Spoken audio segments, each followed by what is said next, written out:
मोबड़ सता सावन के पानी घरे न बाड़े हमार राजा जानी। रिमझिम मोबड़ सता सावन के पानी घरे न बाड़े हमार राजा जानी। कान्हा पकावड़ तू उठई हो देवघर घुमा के चले जई हो। कान्हा पकावड़ तू उठई हो देवघर घुमा के चले जई हो।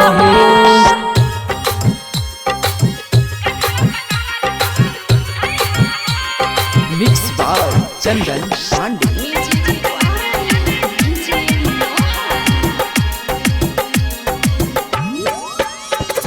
नया नचर हम बानी हो कनिया काहे करत बानी बाका हो।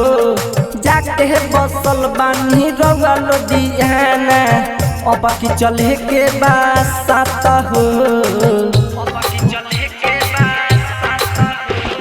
नया नचर हम बानी हो कनिया काहे करत बानी बाका हो।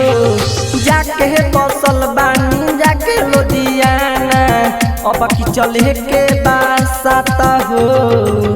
दिलवा के सपना पूरैत हो जलवा चढ़ा के चलो जैत हो। कान्हा पकावड़ तू उठई हो देवघर घुमा के चले जई हो।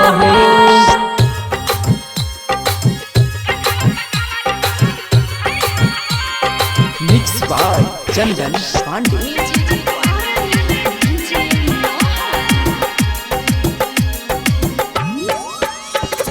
संजय सवड़िया देवर नइखी घरे एही से बानी परेशान हो।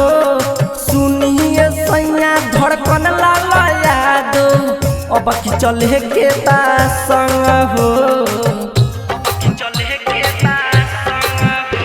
मुनि लाला मोहित देवर नइखी घरे एही से बानी परेशान हो।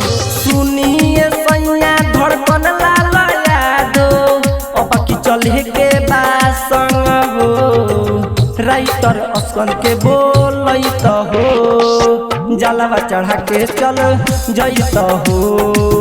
कान्हा पकावड़ तू उठई हो देवघर घुमा के चले जई हो।